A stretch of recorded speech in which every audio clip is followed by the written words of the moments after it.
தமிழ் புத்தாண்டு நல்வாழ்த்துக்கள். நல்வாழ்த்துக்கள். நீ என்ன பண்ண? நான் இன்னைக்கு என்ன காளான் குழம்பு. இது தமிழ் தான் பேசுகிறேன்.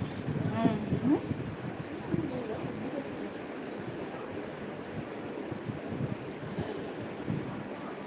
என்ன பண்ணிட்டு இருக்க?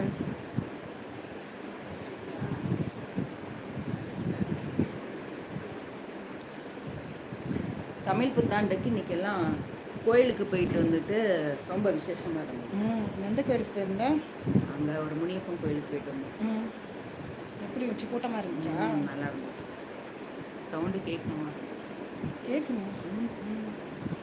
ஃபேன் சவுண்ட் எங்கே பேசுறது? வேண்டாம். வேண்டாம். ஆமாம், அது அதுதான். கொஞ்சம் இருக்கதாங்க செய்யும். அதனால தான். தமிழ் புத்தாண்டு நேற்றெல்லாம் வேலை நிறைய இருந்துச்சு. எத்தனை மணி வரைக்கும் பண்ணேன்? பண்ணோம். நிறையா வீட்டு வேலைங்கள்லாம் நிறையா இருந்துச்சா. சரி, நான் அது ஸ்டிச் பண்ணுற வேலை வேறு இருந்ததுனால காலையிலேருந்து மதியம் வரைக்கும் அதே சரியாக இருந்துச்சு. அப்புறம் வந்து சமைக்கணும், அப்புறம் வீடு வாசல் சுத்தம் பண்ணோம், இதுக்கு டைம் சரியாக போச்சு. அப்புறம் இன்னைக்கு காலையில் வந்து எந்திரிச்சதுமே கோயிலுக்கு போயிட்டோம். கோயிலுக்கு போயிட்டு வர்றதுக்கு மதியம் ஆயிடுச்சு. இன்னைக்கு தமிழ் புத்தாண்டு இப்படி தான் போச்சு. ஒரு வழியாக சாயங்காலம் ஆயிடுச்சு. 6 மணி. இன்னைக்கு சூப்பரான விளையாட்டு இருக்குல்ல? விளையாட்டு. ஆமாம். நைட்டு 7:30 மணிக்கு மேட்ச். 7:30 மணிக்கு. அது கூட சொல்லக்கூடாது. அது கூட சொல்லக்கூடாது. தெரியலையே.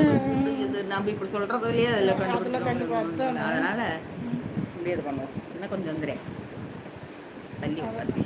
அப்பா ஓகேவா?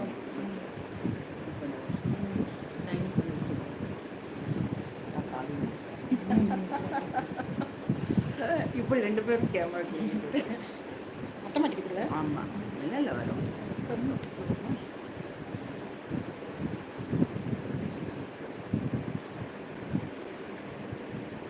ஸ்வீட் எதை செய்யலான்னு பார்த்தேன். ஸ்வீட்டு பார்த்தா வெளியே போயிட்டதுனால ஒன்றும் செய்ய முடியல. அது இந்த வெயிலெல்லாம் வெளியில் போகிறது ரொம்பவே கஷ்டம். பாருங்கள்லாம் வண்டியில் போயிட்டு வந்து எப்படி ஆகிட்டோம், அப்படி அலைச்சல் வேற. கட் பண்ணிட்டு போகணும்.